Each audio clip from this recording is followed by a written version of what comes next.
Puji nama Tuhan. Puji nama Tuhan, selamat pagi, shalom. Kita mau sama-sama bersyukur karena Tuhan begitu mengasihi setiap kita. Kita akan siapkan hati kita sungguh-sungguh. Mari sama-sama datang pada Tuhan dengan segenap hati. Haleluya Yesus. Kita akan tundukkan kepala dan bersatu hati di dalam doa. Haleluya Yesus. Bapa di dalam surga, kami mengucap syukur kepadamu. Engkau teramat baik bagi kehidupan kami Tuhan. Terima kasih atas penyertaan-Mu bagi kami. Terima kasih untuk setiap berkat-Mu bagi hidup kami Tuhan. Kami mengucap syukur kalau pada saat pagi hari ini kami tetap bisa beribadah untuk menikmati hadirat-Mu yang kudus Tuhan. Pagi hari ini kami mau satukan hati kami semuanya. Kami mau datang kepadamu, kami rindu untuk menyembah Engkau dengan sungguh-sungguh Tuhan. Biarkan Roh Kudus-Mu yang menjamah dan melawat setiap kami yang datang bersungguh-sungguh kepadamu Bapa. Terima kasih Tuhan, terima kasih. Kami rindukan hadirat-Mu Tuhan. Haleluya Yesus. Biarkan Engkau yang pimpin jalannya ibadah kami pada saat pagi hari ini. Mulai dari awal hingga berakhirnya, kami menyerahkan semuanya ke dalam tangan-Mu Bapa. Di dalam nama Tuhan Yesus Kristus. Haleluya. Amin.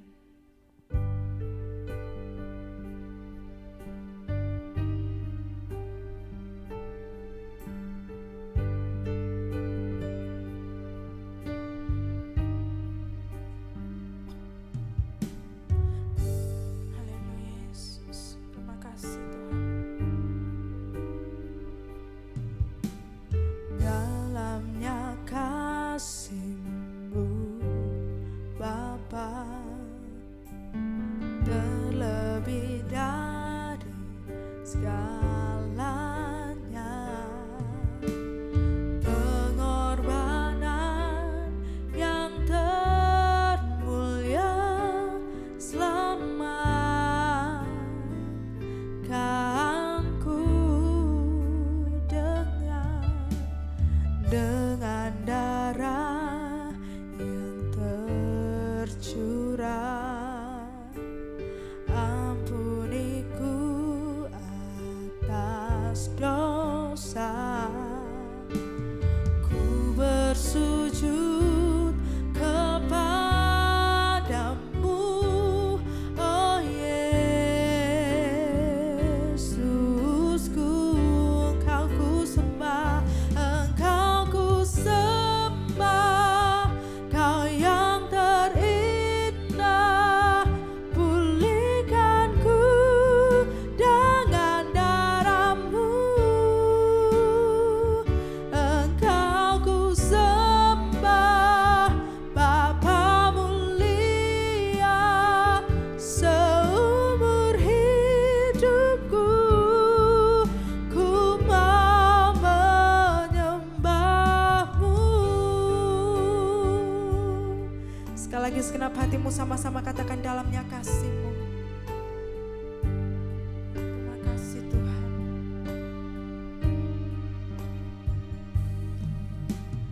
Dalamnya kasih-Mu Bapa, terlebih dari segalanya, pengorbanan yang termulia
Ku sembah Engkau ya Bapakku, Engkau kerinduanku, Engkau Allah yang ku percaya, Engkau Tuhan yang hidup. Haleluya, ku sembah Engkau, ku agungkan Engkau Tuhan. Hinarabaya shikaralabo, anugerah-Mu besar, anugerah-Mu melimpah.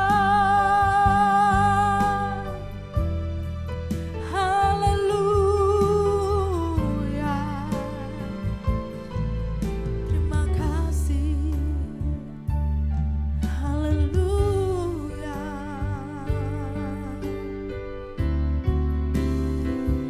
Engkau ku sembah, Kau yang terindah, pulihkanku dengan darah-Mu. Engkau ku sembah, Bapa mulia, seumur hidupku ku mau menyembah-Mu. Seumur hidupku ku mau menyembah-Mu. Seumur hidupku ku mau menyembah-Mu. Berikan sorak-sorai kemuliaan untuk Tuhan Allah kita yang dahsyat. Haleluya Tuhan. Terima kasih Bapa, biarkan pujian ini menjadi janji kami bahwa seumur hidup kami akan senantiasa menyembah dan mengagungkan nama-Mu Bapa. Kami siap untuk menyembah Engkau, kami siap untuk memuji Engkau lebih indah, lebih dalam lagi Tuhan. Yang siap memuji Tuhan sama-sama katakan amin. Puji nama Tuhan, sama-sama kita mau bangkit berdiri. Haleluya. Saya percaya setiap Anda yang datang beribadah adalah umat-umat pemenang. Amin.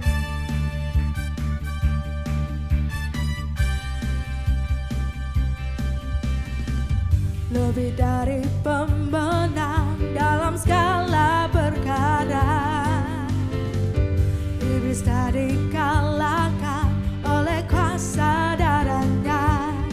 Jika Allah di pihak kita, siapa dapat melawan?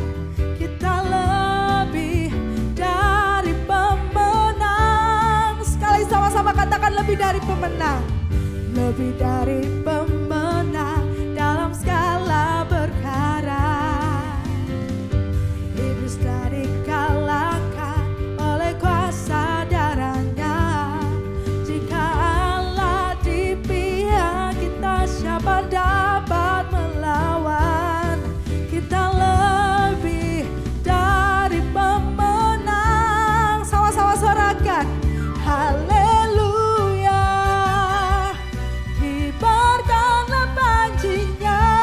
Yesus Raja segala raja. Haleluya. Bangkitlah gerejanya, kita lebih dari pemenang. Haleluya.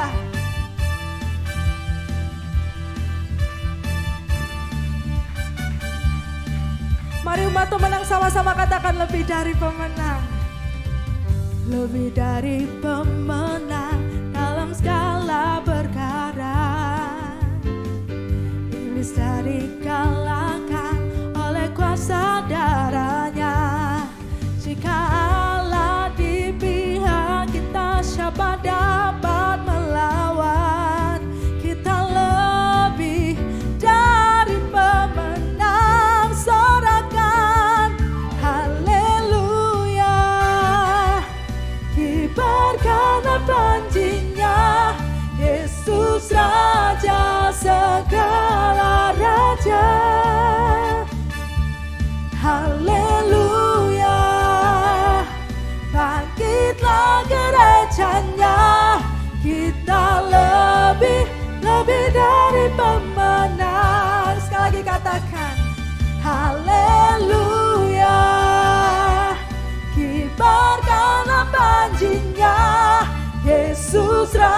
Raja segala raja.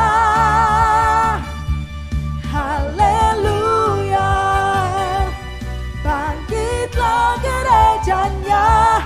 Kita lebih dari pemenang.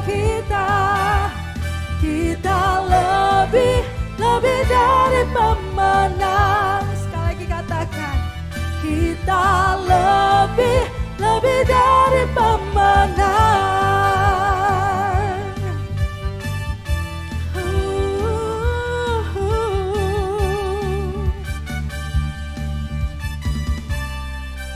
Berikan sorak-sorai sekali lagi untuk Tuhan Allah kita yang perkasa. Amin. Puji nama Tuhan. Silakan duduk kembali Bapak Ibu Saudara sekalian. Sama-sama kita mau persiapkan hati kita untuk terima kebenaran firman Tuhan.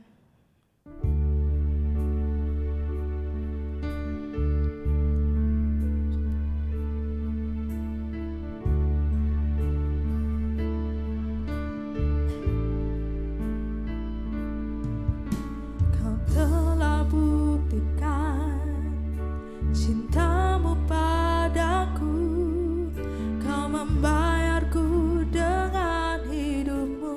Ku bersyukur yang ada padaku, semuanya milikmu. Ku persembahkan seluruh hidupku di mezbamu. Sekali lagi katakan, kau telah buktikan cintamu padaku, kau membayarku dengan hidupmu. Ku bersyukur yang ada padaku, semuanya milikmu. Ku persembahkan seluruh hidupku di mezbamu. Hanya kau yang menjadi tempat jawaban. Hanya kau tempatku berharap. Berjalan bersamamu ku takkan goyah, sebab tangan kasih-Mu tersedia bagiku. Selamanya kau ku cinta. Sekali katakan, hanya kau. Hanya kau yang menjadi tempat jawaban. Hanya kau tempatku berharap. Mari sama-sama bangkit berdiri. Berjalan bersamamu ku takkan goyah, sebab tangan kasih-Mu tersedia bagiku. Selamanya kau, oh hanya kau. Hanya kau yang menjadi tempat jawaban. Waktu selanjutnya saya serahkan kepada nama Tuhan.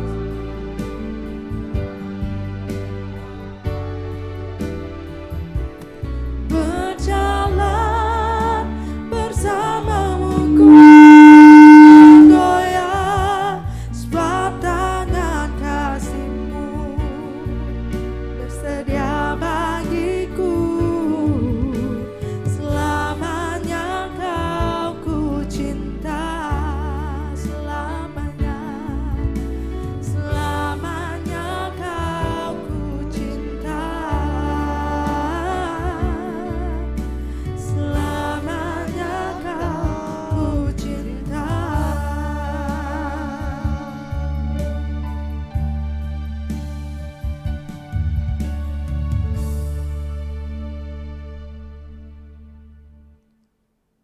Selamanya kau ku cinta.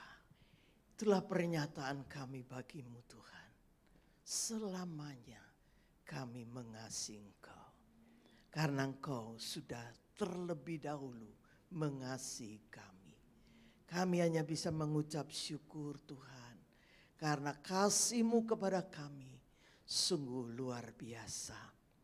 Bahkan pada zaman di mana corona ini berlangsung Tuhan, Engkau masih mau kami mendengarkan firman-Mu. Dimanapun kami berada saat ini, Engkau tetap mau berfirman kepada kami. Kami mengucap syukur Tuhan, kami mengucap syukur. Roh Kudus, kami mohon Engkau ambil alih setiap kami. Dan biarlah hanya kehendak-Mu yang boleh kami dengarkan. Biarlah kami bukan hanya mendengar, tetapi kami boleh menjadi pelaku-pelaku daripada firman-Mu. Mari ambil alih Tuhan, ambil alih. Kami siap mendengar, kami siap Tuhan, kami siap.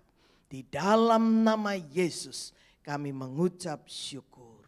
Amin. Nah, shalom Bapak Ibu Saudara dimanapun berada, juga yang ada di rumah masing-masing, biarlah damai sejahtera Tuhan turun atas setiap kita. Nah, pada minggu yang lalu kita itu sudah memperingati akan hari Pentakosta. Apalagi yang ingin kita dapatkan selain daripada Pentakosta itu. Bapak Ibu Saudara, kalau kita saat ini merindukan akan kehadiran daripada Tuhan di rumah kita masing-masing, maka sungguh Dia akan melawat kita. Seperti Zakheus yang ingin melihat Tuhan. Macam apa Tuhan itu?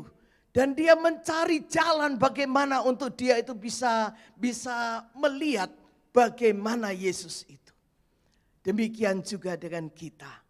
Kalau kita merindukan untuk bertemu Yesus, untuk mendengar suara Yesus, untuk boleh mengalami Yesus, hanya satu yang Dia inginkan, yaitu kerinduan kita untuk mencari dan mengharapkan adanya bertemu dengan Tuhan Yesus. Nah, kalau minggu yang lalu kita sudah mendengar bagaimana Roh Kudus dicurahkan secara merata di dalam diri setiap orang yang percaya kepada Tuhan Yesus. Suatu hak istimewa yang Tuhan berikan kepada setiap anak-anaknya yang percaya kepadanya. Nah, di dalam perjanjian lama, Roh Kudus itu sudah ada karena Dia ada dari awalnya. Tetapi Roh Kudus itu hanya diberikan untuk orang-orang atau pimpinan-pimpinan. Misalnya pada zaman hakim-hakim, kita melihat Roh Kudus diberikan pada Gideon, Roh Kudus diberikan pada Yefta, pada Simpson dan sebagainya. Itu pun kita melihat Roh Kudus itu tidak masuk di dalam diri setiap pemimpin-pemimpin itu. Dikatakan dia itu hanya hinggap pada orang-orang yang akan dipanggil, yang akan dipakai oleh Tuhan. Dan itu pun hanya saat orang-orang itu dipanggil melakukan tugas untuk menghadapi peperangan, menghadapi musuh dan sebagainya. Setelah tugas itu selesai, Roh Kudus pun meninggalkan mereka dan mereka itu menjadi seperti yang lain. Tetapi di dalam perjanjian baru, ini suatu era yang baru di mana Roh Kudus itu pertama diberikan kepada orang-orang percaya pada saat 50 hari setelah Tuhan Yesus dibangkit dari antara orang mati. Maka sesuai dengan janji Tuhan, mereka disuruh berkumpul di Yerusalem.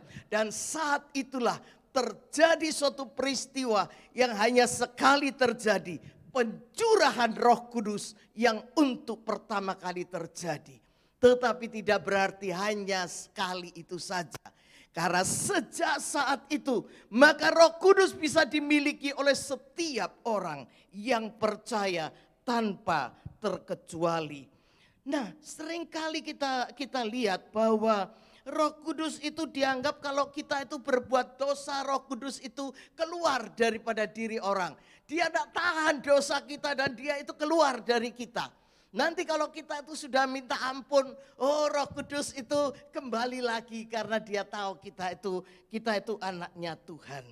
Tetapi kalau kita melihat di dalam Yohanes, Injil Yohanes pasal yang ke-14, ayatnya yang ke-16.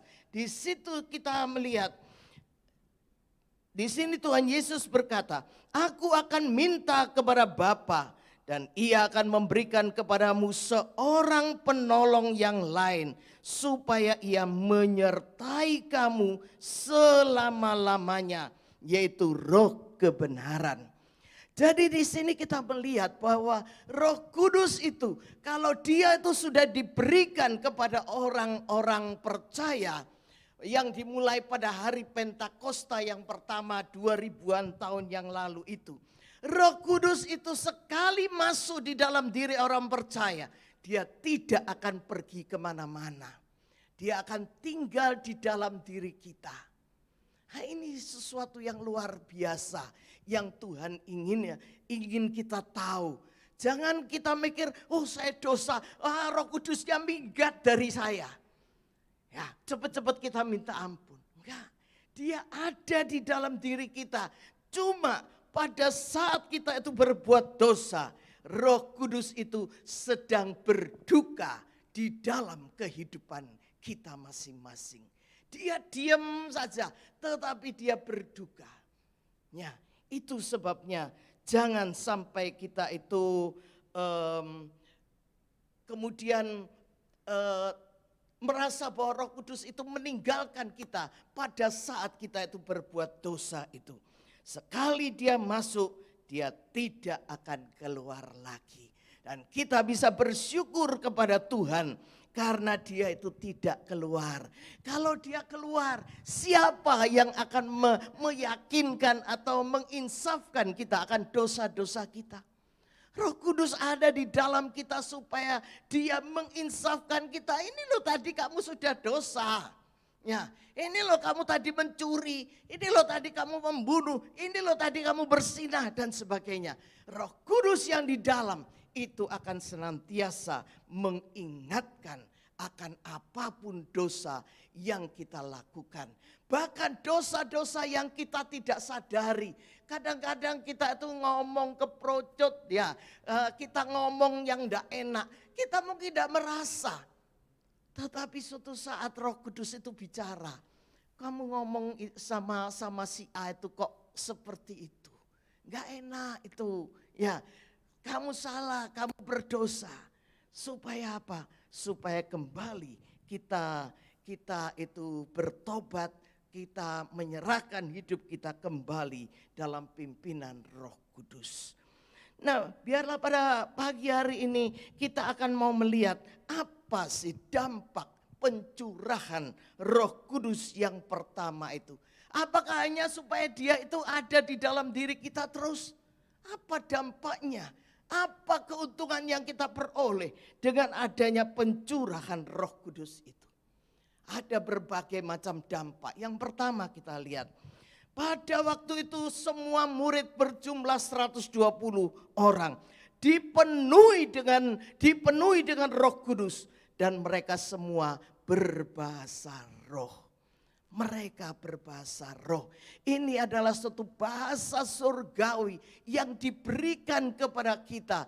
Dengan banyak kegunaan yang dimiliki oleh orang yang berbahasa roh itu. Itu adalah suatu sesi tersendiri. Nah, yang kedua kita melihat Petrus yang semula takut mengakui bahwa dia itu salah seorang dari murid Tuhan Yesus. Sehingga dia saat itu harus menyangkal Yesus 3 kali. Saat itu dia itu berhadapan dengan siapa? Seorang budak perempuan. Yang saat itu berkata, loh kamu itu kan ya juga muridnya orang itu toh. Oh enggak. Petrus sampai sumpah-sumpah dan dia berkata, bukan, aku tidak kenal dia. 3 kali dia menyangkal.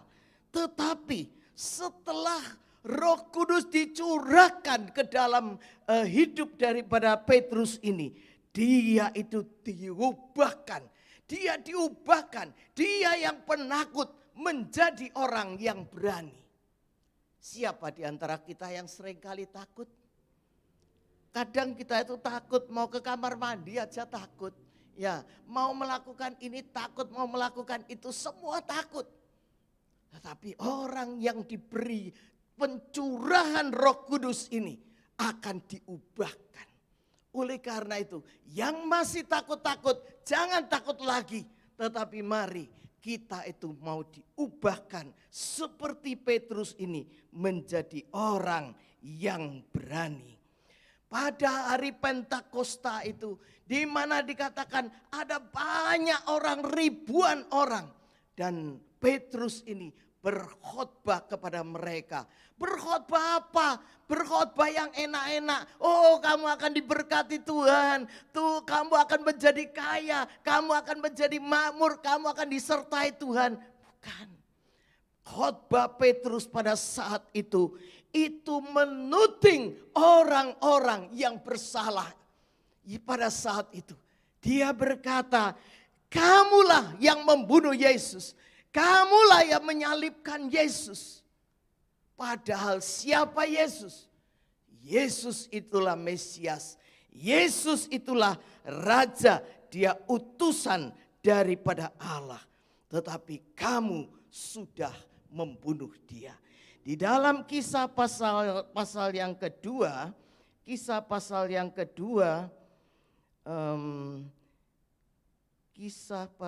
yang kedua ayatnya yang ke-36.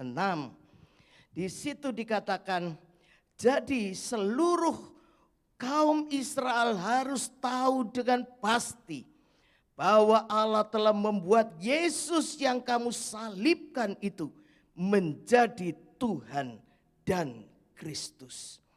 Ya, jadi di sini dia itu dengan jelas berkata, Yesus itu Mesias yang kamu tunggu-tunggu sudah ribuan tahun yang lalu. Tetapi kamu bunuh, kamu salibkan. Oh, sungguh luar biasa. Padahal menghadapi budak perempuan dia ketakutan. Menghadapi ribuan orang dia tidak takut. Karena apa? Pencurahan Roh Kudus mengubah Petrus yang penakut menjadi orang yang begitu berani. Jadi kita lihat bahwa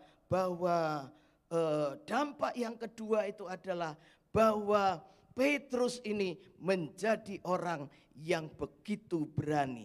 Kalau kita melihat di dalam 2 Timotius pasalnya yang pertama, ayatnya yang ke-7, maka di situ dikatakan, sebab Allah memberikan kepada kita bukan roh ketakutan, melainkan roh yang membangkitkan kekuatan, kasih dan ketertiban. Roh ketakutan tidak pernah berasal daripada Tuhan. Kalau ketakutan itu ada, itu asalnya dari si jahat, bukan dari Tuhan. Kita melihat bahwa di sini dikatakan kita diberikan bukan roh ketakutan, melainkan roh yang membangkitkan akan kekuatan. Roh yang membangkitkan akan kekuatan atau kuasa. Nah, inilah kuasa dunamis itu. Kuasa dunamis itu kuasa yang dari surga. Kuasa yang begitu dahsyat. Dari situ asalnya kata dinamit. Kalau kita tahu dinamit betapa luar biasanya kalau dinamit taruh di bawah gunung itu akan bisa meledak. Kekuatan yang begitu luar biasa. Dan kuasa dan kekuatan yang seperti inilah yang Tuhan berikan kepada kita. Bukan roh ketakutan, tetapi roh yang membangkitkan kuasa atau kekuatan itu. Itu sebabnya dia kuasa yang sedemikian inilah yang menyebabkan Petrus menjadi berani menuding mereka satu demi satu atas kesalahan yang sudah mereka lakukan itu.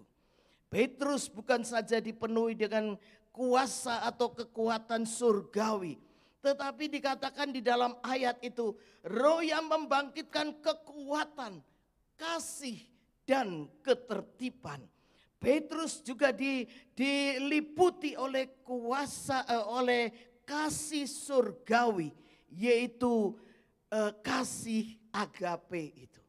Kasih agape itu adalah kasih dari surga. Kasih yang dimiliki oleh Tuhan Yesus sendiri. Karena itu pada saat orang-orang itu ketakutan dan berkata, "Oh Petrus, apa yang harus kami perbuat?" katanya. "Kami sudah membunuh, kami sudah menyalibkan. Bagaimana nasib kami? Kami harus apa ini?" Petrus saat itu yang dipenuhi oleh kasih agape itu. Kemudian dia berkata, "Bertobatlah dan hendaklah kamu masing-masing memberi dirimu dibaptis dalam nama Yesus Kristus untuk pengampunan dosamu. Maka kamu akan menerima karunia Roh Kudus." Petrus yang pada saat itu kan sudah di atas angin, orang-orang ketakutan. Dia tuh bisa saja tambah menakut-nakuti mereka. Tetapi kasih agape yang ada di dalam hidupnya ini menyebabkan dia itu tidak memakai kesempatan dalam kesempitan. Tetapi dia munculkan kasih surgawi itu, kasih agape itu. Dan dia berkata, masih ada kesempatan untuk kamu. Tuhan itu Maha Pengasih dan Penyayang. Oleh karena itu, bagi kamu sudah membunuh, kamu sudah menyalibkan Yesus yang adalah Mesias. Tetapi masih ada pengampunan. Bertobatlah, maka kamu akan diampuni oleh Tuhan Yesus. Inilah kita lihat kasih yang bekerja di dalam diri orang-orang yang sudah dipenuhi oleh Roh Kudus ini. Oleh karena itu biarlah kita boleh memeriksa diri kita. Sampai di mana kita itu mengalami kasih Tuhan. Sampai di mana kalau kita menghadapi orang-orang yang dulunya memusuhi kita. Apakah kita sekarang mumpung bisa kita musuhi kembali. Ataukah kita seperti Petrus ini. Kita itu berkata masih ada kesempatan untuk kamu. Bertobatlah karena Tuhan akan mengampuni. Sampai yang ketiga kita lihat bahwa banyak orang kemudian bertobat. Akibat kasih daripada Petrus yang menyediakan kesempatan bagi mereka untuk bertobat. Orang berbondong-bondong untuk bertobat, untuk minta dibaptis. Dan pada saat itu 3.000 orang minta dibaptis.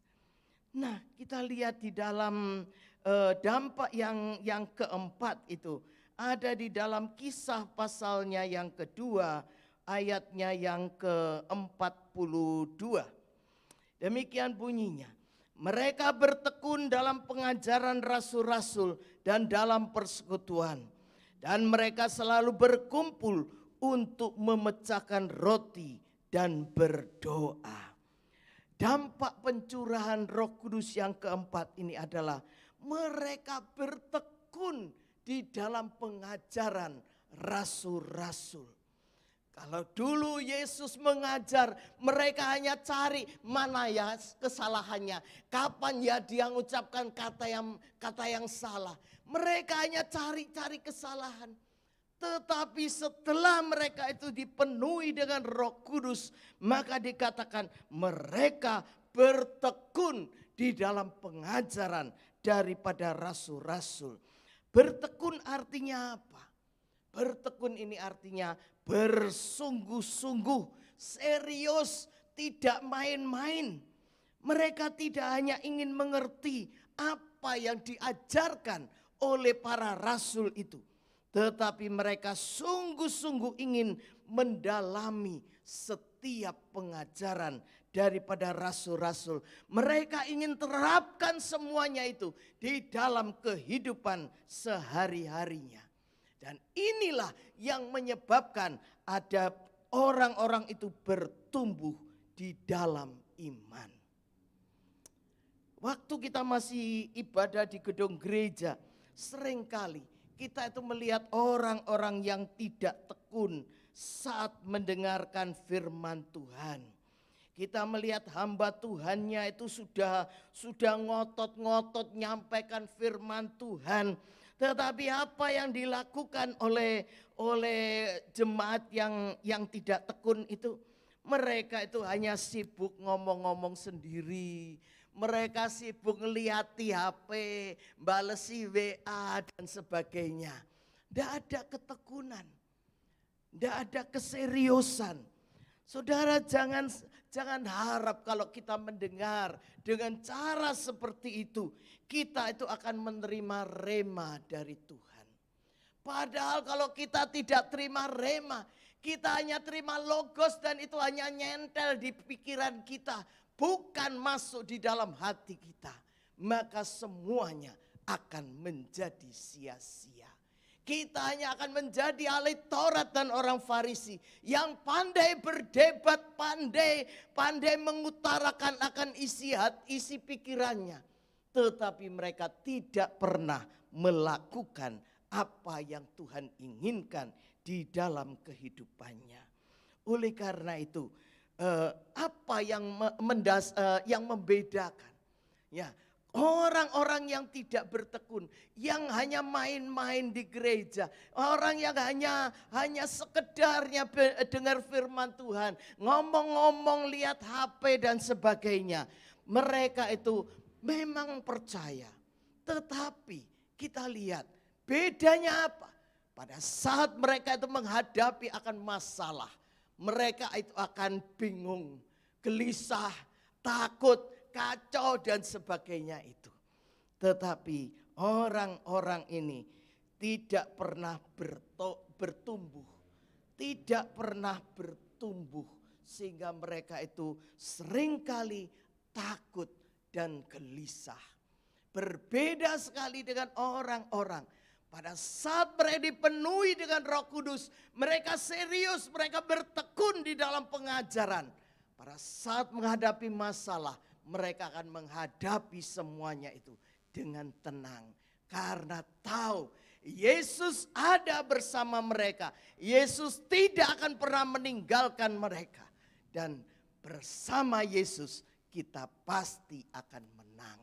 Jangan kita hanya nyanyi saja tadi menjadi pemenang. Ya, tetapi biarlah hidup kita menjadi pemenang. Sehingga orang akan melihat bahwa kita murid-murid Yesus. Yang kelima kita melihat dampak kelima di mana Petrus memiliki hati yang serupa dengan Tuhan Yesus. Yaitu tergerak oleh belas kasihan. Nanti bisa Bapak Ibu Saudara baca sendiri Kisah pasal 3 ayat 1 sampai dengan 10 ya. Tetapi saat-saat ini kita itu hanya akan membaca ayat yang keempat sampai yang ke-8. Ya, di mana pada saat mereka itu Petrus dan Yohanes masuk ke bait Allah, dia bertemu dengan seorang yang lumpuh yang minta sedekah. Ayat 4. Mereka menatap dia dan Petrus berkata, "Lihatlah kepada kami." Lalu orang itu menatap mereka dengan harapan akan mendapat sesuatu dari mereka. Tetapi Petrus berkata, "Emas dan perak tidak ada padaku, tetapi apa yang kupunyai, kuberikan kepadamu. Demi nama Yesus Kristus orang Nazaret itu, berjalanlah." Lalu ia memegang tangan kanan orang itu dan membantu dia berdiri. Seketika itu juga kuatlah kaki dan mata kaki orang itu. Ia melonjak berdiri lalu berjalan kian kemari dan mengikuti mereka ke dalam bait Allah. Berjalan dan melompat-lompat serta memuji Allah. Nah, saat murid-murid itu bersama dengan Tuhan Yesus. Tidak pernah kita lihat bahwa murid-murid termasuk Petrus saat ada banyak orang minta disembuhkan, mereka ikut jamah, mereka ikut mendoakan akan orang-orang itu. Enggak, mereka cuma jadi penonton saja.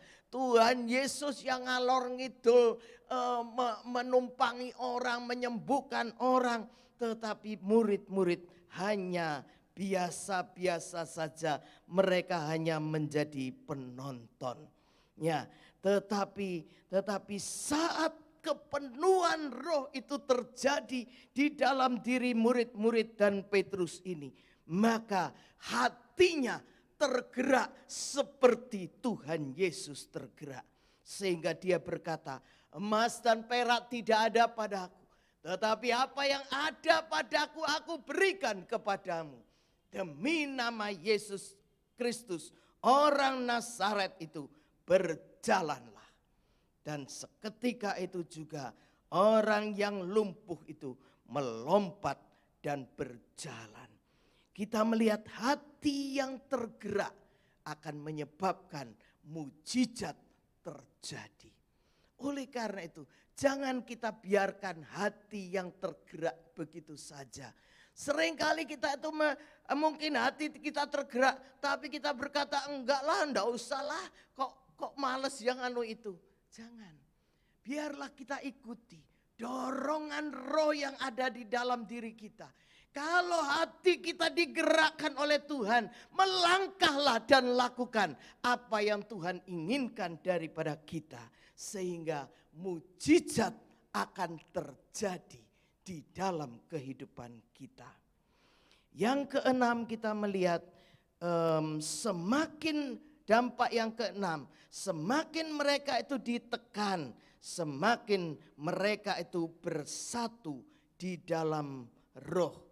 Mereka berdoa dengan sehati. Kita melihat di dalam pasal yang keempat, ayatnya yang ke-31. Pasal 4 ayatnya yang ke-31. Yang demikian bunyinya. Dan ketika mereka sedang berdoa, goyanglah tempat mereka berkumpul itu. Dan mereka semua penuh dengan Roh Kudus. Lalu mereka memberitakan firman Allah dengan berani. Saat mereka berdoa bersama-sama, dengan sehati mereka berdoa, lihat betapa dahsyat Tuhan bekerja. Tempat mereka berkumpul goncang, goyang. Pernahkah kita menghadapi hal itu? Tapi itu diberikan oleh Tuhan pada saat murid-murid ini sehati berdoa. Bukankah ini menunjukkan betapa kita masih harus memperbaiki doa-doa kita. Kebersamaan, kesatuan doa-doa kita itu mungkin kurang baik di hadapan Tuhan. Sehingga tidak kita lihat hal yang seperti ini terjadi. Apakah ini hanya khusus untuk murid-murid saja? Enggak.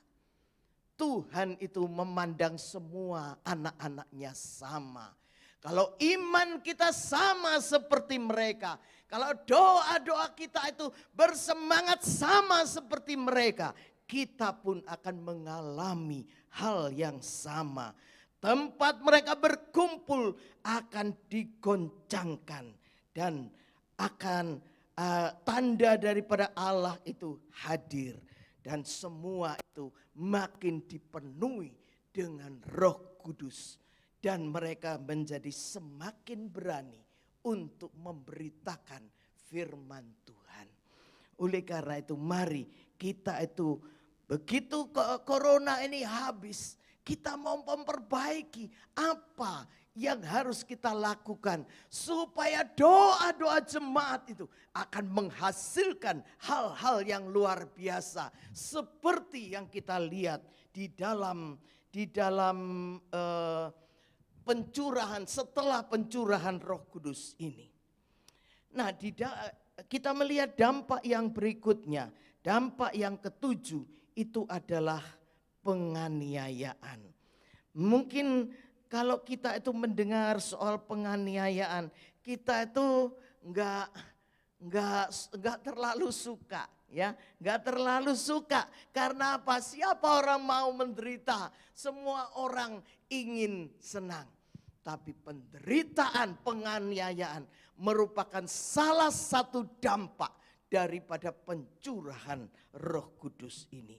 Mari kita melihat di dalam Kisah Para Rasul pasalnya yang kelima, ayatnya yang ke-40 dan 41 yang demikian bunyinya.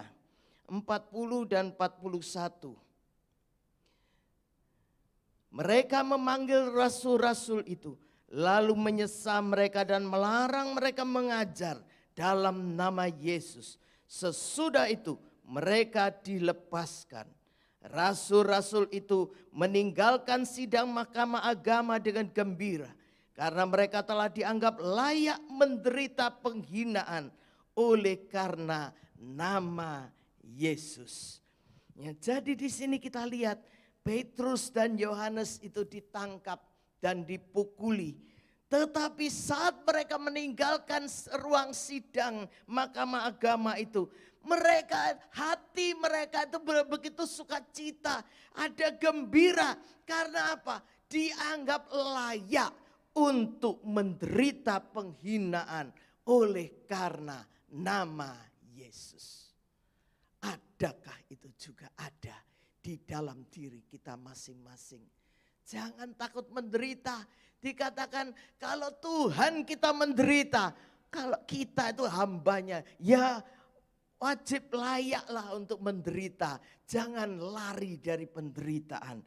Tetapi mari kita mau alami semuanya bersama dengan Tuhan Yesus.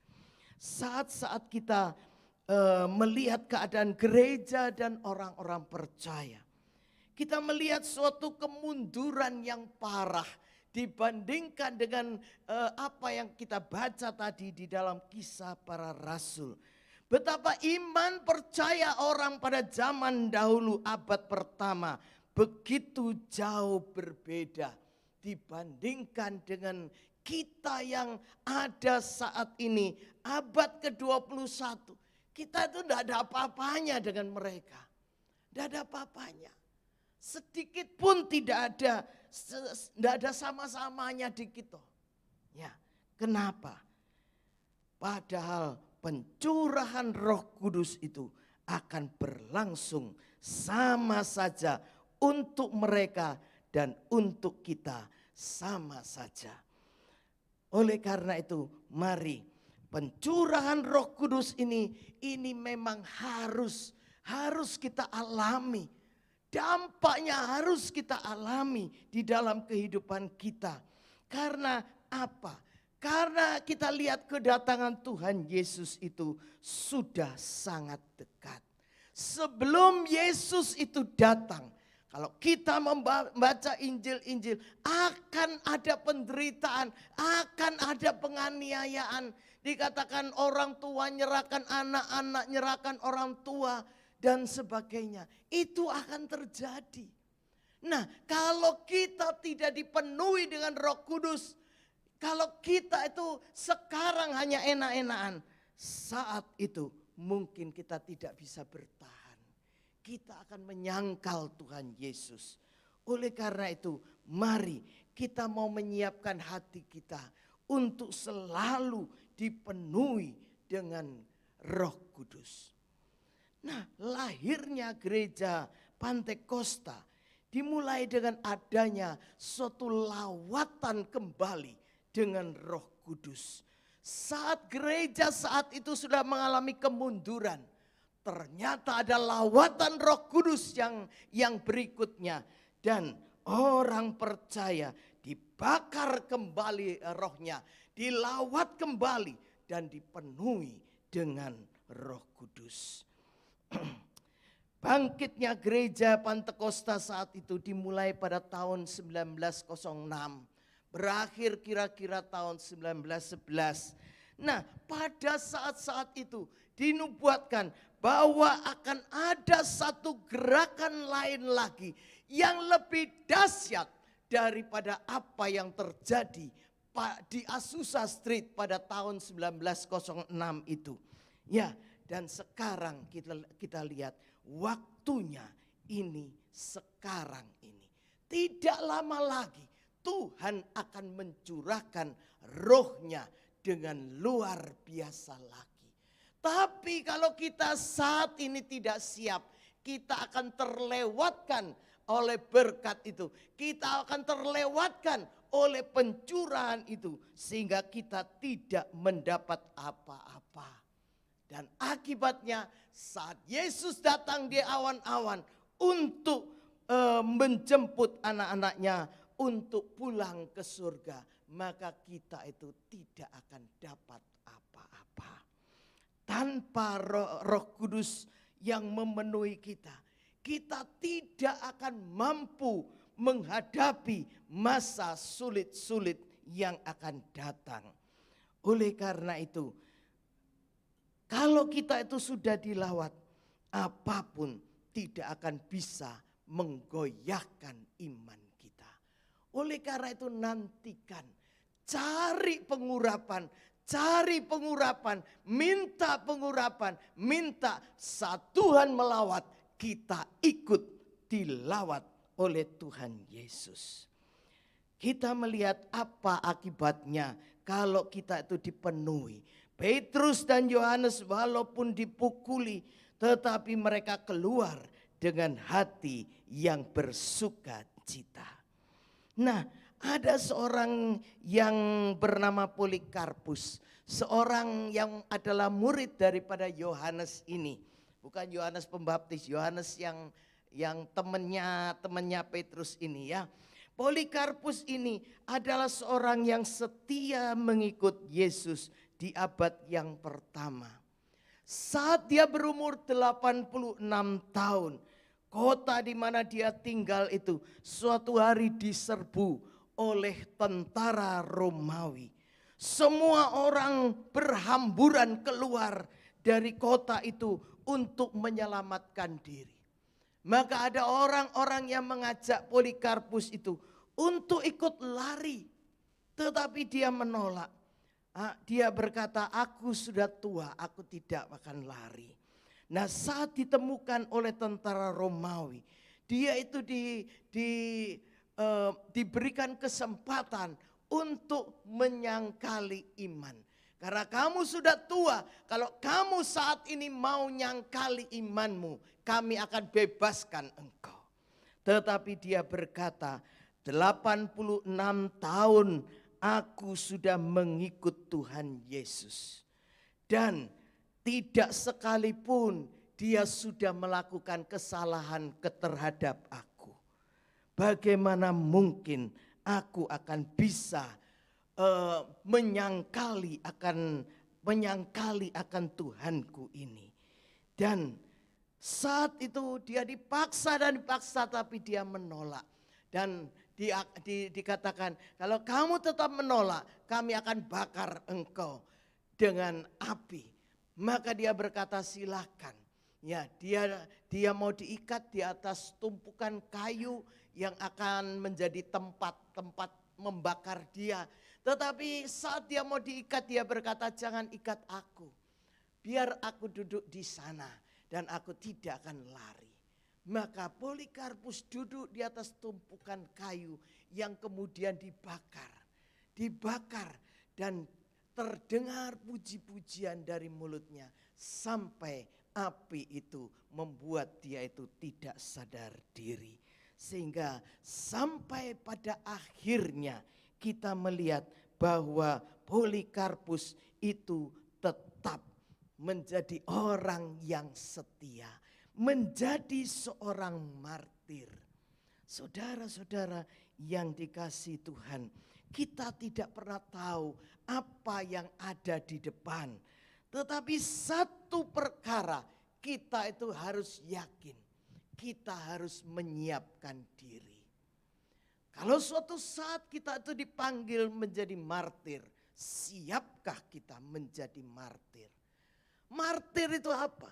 Kalau kita lihat di dalam kata Yunaninya, saksi itu pakai kata martir ini. Jadi apa artinya saksi ini? Saksi itu artinya kalau kita menyaksikan tentang Tuhan Yesus, kita siap untuk menjadi martir. Dan kita tidak akan mundur walau harus menjadi martir. Itulah arti kata saksi itu. Oleh karena itu mari siapkan hati kita, siapkan hati kita. Kita itu apapun yang kita hadapi, yakinlah kita tidak sendiri. Kita tidak sendiri, ada Roh Kudus yang mendampingi kita. Ada Tuhan yang tidak pernah meninggalkan kita. Oleh karena itu, biarlah kita mulai saat ini siapkan diri.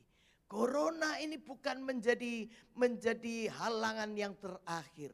Akan ada kesulitan-kesulitan yang lain. Tanpa kepenuhan Roh Kudus, kita tidak akan bisa bertahan. Tetapi bersama dengan Yesus, bersama dengan kepenuhan Roh yang Dia berikan, kita akan tetap berjalan melewati setiap halangan, apapun halangan itu. Biar Roh Kudus menolong kita senantiasa dan kita akan sampai kepada Tuhan dengan aman dan selamat. Amin. Mari kita masuk dalam doa.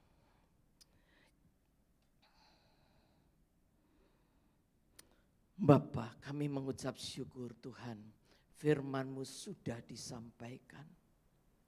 Mungkin keras, tetapi Bapa kami membutuhkan firman-Mu. Karena kami butuh untuk dilengkapi. Kami butuh Tuhan untuk melangkah bersama dengan Engkau. Kami butuh keberanian, kami butuh menjadi saksi-Mu Tuhan. Kami butuh melakukan semuanya bersama dengan Engkau. Oleh karena itu Tuhan, mari pegang tangan setiap kami Tuhan. Setiap jemaat di rumah sekalipun, anak-anak-Mu dimanapun berada.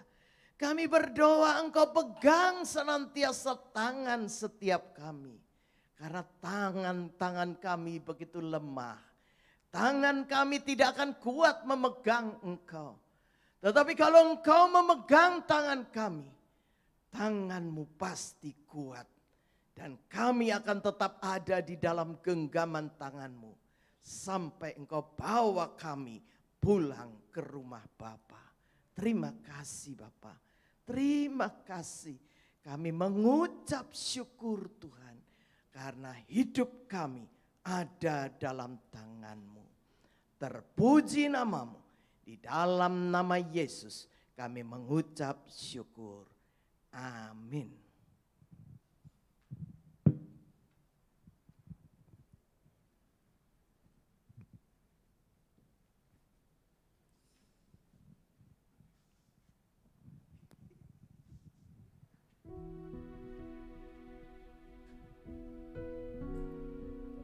Tetap tundukkan kepalamu. Mari kita datang kepada Tuhan. Bapa, kembali kami datang di hadapan-Mu. Betapa kami dikuatkan dengan kebenaran firman-Mu Tuhan. Bahwa kami tidak pernah sendiri. Roh Kudus itu memberikan kami kekuatan melewati segalanya di dalam kehidupan kami.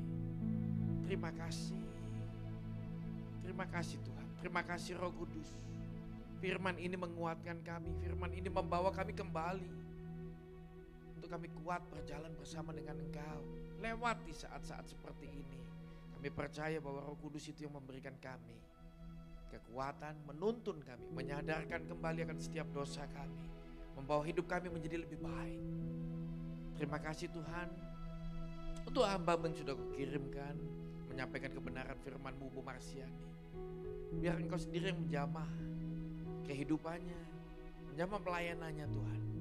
Menjamah keluarganya. Berkati kehidupannya. Terima kasih Tuhan. Terima kasih kalau sebentar kami diizinkan untuk bersekutu dengan tubuh dan darah Yesus. Kami tahu Tuhan, Engkau yang sedang memberikan kami kekuatan, Engkau yang sedang menjamah kami. Biarlah di rumah masing-masing Tuhan mereka menyediakan cawan dan roti. dengan otoritas daripada hamba Tuhan. Hamba-Mu memberkati, menguduskan setiap roti dan cawan yang mereka sediakan Tuhan.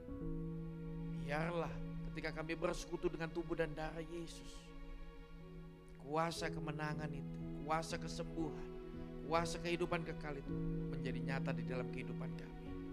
Di dalam nama Yesus kami berdoa, kami bersyukur, haleluya, amin. Raja, segala raja, Tuhan, segala Tuhan yang tinggalkan kemuliaannya turun ke dunia.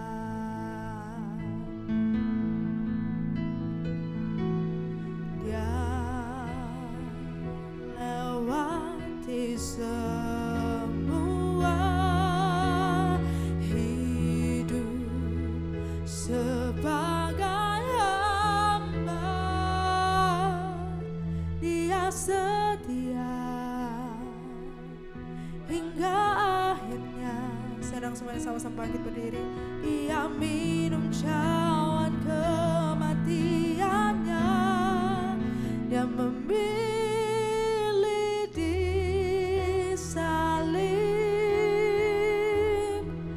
Dia memilih kayu yang kasar dan batu yang tajam. Dia rendahkan dirinya dan curahkan darahnya. Dia Tuhan, Dia Raja, Dia memilih disalib.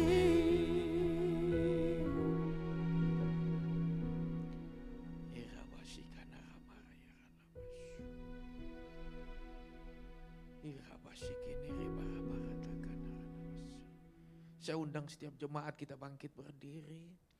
Angkat roti ini dengan tangan kananmu.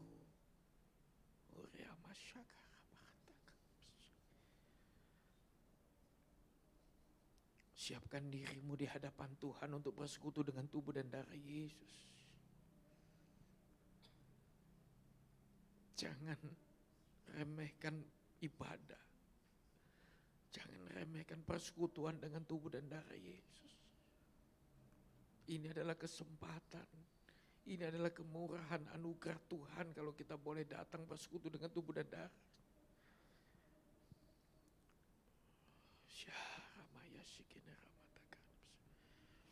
Firman Tuhan berkata, dan sesudah itu ia mengucap syukur atasnya, ia memecah-mecahkannya dan berkata, inilah tubuhku yang diserahkan bagi kamu, perbuatlah ini menjadi peringatan akan aku. Bukankah roti yang kita angkat ini adalah roti biasa, tetapi dengan iman kita percaya bahwa ini adalah tubuh Kristus. Mari kita makan di dalam nama Yesus.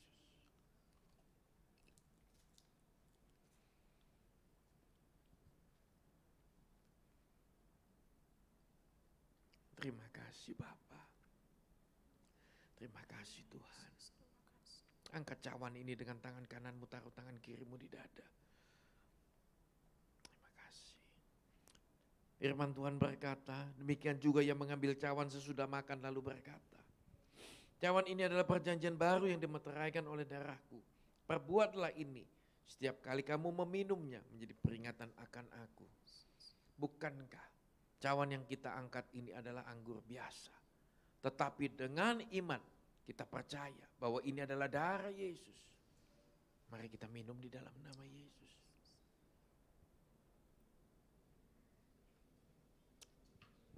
Mari kita naikkan syukur kita, naikkan persembahanmu, naikkan ucapan terima kasihmu kepada Tuhan. Jangan berdiam diri. Dimanapun kita berada di rumah masing-masing, naikkan syukur. Haleluya. Terima kasih Tuhan. Terima kasih. Kami bersyukur.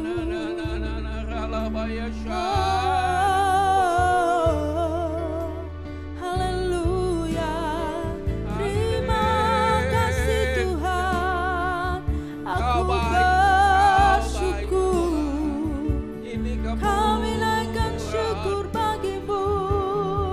Shalalabaya sikalalabo. Yaralabaralabaya se. Haleluya.